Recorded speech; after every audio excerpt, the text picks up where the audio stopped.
Good morning all friend. ঘুম থেকে উঠেই আমি কাজে লেগে গেছি। দেখো প্রথমে লাউ পাতাগুলোকে সুন্দরভাবে ধুয়ে নিচ্ছি। হ্যালো এভরিওয়ান, আজকে সকালটা শুরু করছি আমি রান্না বান্না দিয়ে। এই দেখো এখানে রান্না হচ্ছে মাছ। কে কে নিম পাতা বেগুন দিয়ে খাও অবশ্যই কমেন্ট করবে। আর এদিকে হয়েছে তরকারি লাউয়ের শাকের আলু দিয়ে। আর এখানে আমি মশলা বানাচ্ছি মাছের দেওয়ার জন্য, জিরে আর শুকনো লঙ্কা ভেজে নিই। চলো আজকের ব্লগটা এখান থেকে শুরু করলাম। আমি অনন্যা, তোমরা দেখছো অনন্যা কুইন অফিসিয়াল। আমার তো রান্না কমপ্লিট। এখন আমার শাশুড়িমা যাবে কীর্তনের চাল পয়সা তুলতে। তার সঙ্গে আছে পাড়ার কাকিমা, জেঠিমা, মাসিমা, মামিমা। তো ওরাও চলে যাচ্ছে আর আমি কিন্তু ওদেরকে তিলক পরিয়ে দিয়েছি। তো ওরাও চলে গেছে। আমার পাপা ওদেরকে টাটা করে দিল। দেন আমার বাবা ঘুমানোর পর আমি স্নান ধান করে ওর খাবারটাও রেডি করে নিচ্ছি। আর ওই দিন না ব্লগটা এরপরে আর কন্টিনিউ করতে পারিনি, তার জন্য চলে যাবো নেক্সট দিন।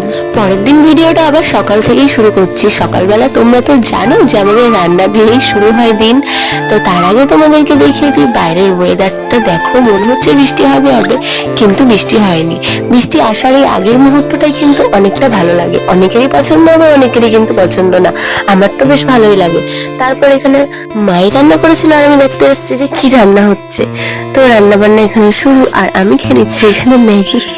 আমি কিন্তু ম্যাগি খেতে ভালোবাসি। আমার পাপাও ঘুমিয়ে গেছে, রান্না বান্না কমপ্লিট। এখন স্নান করার আগে আমি এই ঘরটাকে সুন্দর করে নিকিয়ে নেব মাটি দিয়ে।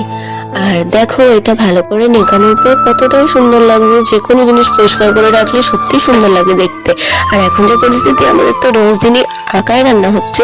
তারপর দেখা হচ্ছে তোমাদের সঙ্গে একেবারে বিকেল বেলা। আর বিকেলের ওয়েদারটা দেখো, সকালে যেরকম দেখিয়েছিলাম না তার থেকে অনেক সুন্দর লাগছে।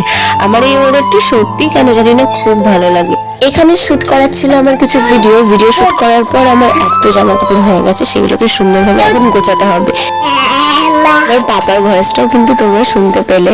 এই আলমারি থেকে আরো কটা জামা কাপড় বের করেছি, একবারে সুন্দরভাবে গুছিয়ে রাখবো। এরপর আমরা খাওয়া দাওয়া করে নিলাম। আর আমি এখানে দেখছিলাম বাচ্চা আছে পাটের শাক, ওটাই কালকে রান্না হবে।